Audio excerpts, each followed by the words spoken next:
Also, this type of so-called Negro, by being intoxicated over the white man, he never sees beyond the white man. He never sees beyond America. He never looks at himself or where he fits into things on the world stage.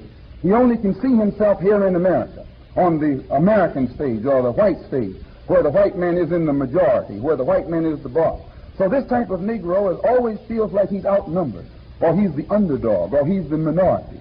And it puts him in the role of a beggar, cowardly, humble, Uncle Tom and beggar on anything that he says is that should be his by right. Whereas there is, when it comes, he wants to be an American rather than to be black. He wants to be something other than what he is. And knowing that America is a white country, he knows he can't be black and be an American too. So he never calls himself black. He calls himself an American Negro, a Negro in America. And usually he'll deny his own race, his own color, just to be a second-class American. He'll deny his own history, his own culture. He'll deny all of his brothers and sisters in Africa, in Asia, in the East, just to be a second-class American. He denies everything that he represents, or that everything that was in his past, just to be accepted into a country and into a government that has rejected him ever since he was brought here.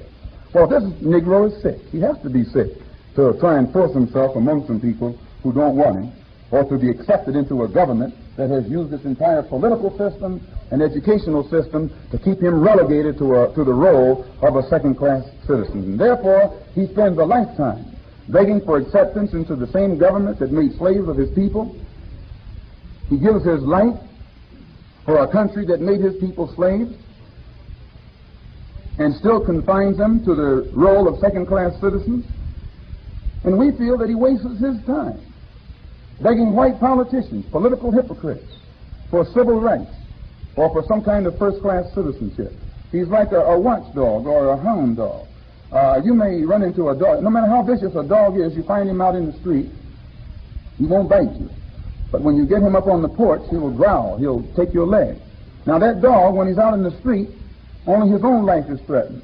And he's never been trained to protect himself. He's only been trained by his master to think in terms of what's good for his master. So when you catch him in the street and you threaten him, he'll go around you. But when you come up through the gate when he's sitting on the master's porch, then he'll bare his fangs and get ready to bite you. Not because you're threatening him, but because you're threatening his master, who has trained him not to protect himself, but to protect the property of the master. And this type of 20th century Uncle Tom is the same way. He'll never attack you, but he'll attack me. I can run into him out in the street and blast him. He won't say a word. But if I look like I'm about to blast you in here, he'll open up his mouth and put up a better defense for you than you can put up for yourself. Because he hasn't been trained to defend himself. He has only been trained to open up his mouth in defense of his master. He hasn't been educated, he's been trained. When a man is educated, he can think for himself and defend himself and speak for himself. But this 20th century Uncle Tom Negro never opens up his mouth in defense of a black man. He opens up his mouth in defense of the white man, in defense of America, in defense of the American government. He doesn't even know where his government is because he doesn't know that he ever had one. He doesn't know where his country is because he doesn't know that he ever had one. He believes in exactly what he was taught in school, that when he was kidnapped by the white man, he was a savage in the jungle someplace, eating people and throwing spears and with a bone in his nose. And the average American Negro has that concept of the African continent. It is not his fault. This is what has been given to him by the American educational system.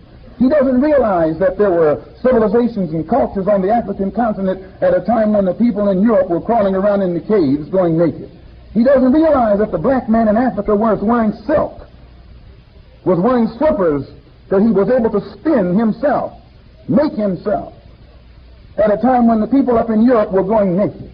He doesn't realize that he was living in palaces on the African continent when the people in Europe were living in caves. He doesn't realize that he was living in a civilization in Africa where science had been so far advanced, especially even the astronomical sciences, to a point where Africans could plot the course of the stars in the universe when the people up in Europe still thought the earth was round, the planet was round or flat. He doesn't realize the advancement and the high state of his own culture that he was living in before he was kidnapped and brought to this country by the white man. He knows nothing about that. He knows nothing about the ancient Egyptian civilization on the African continent, or the ancient Carthaginian civilization on the African continent, or the ancient civilizations of Mali on the African continent. Civilizations that were highly developed and produced scientists. Timbuktu, the center of the Mali Empire, was the center of learning at a time when the people up in Europe didn't even know what a book was. He doesn't know this because he hasn't been taught. And because he doesn't know this, when you mention Africa to him, well, he thinks you're talking about a jungle. And I went to Africa in 1959 and didn't see any jungle and didn't see any mud huts until I got back to Harlem in New York City.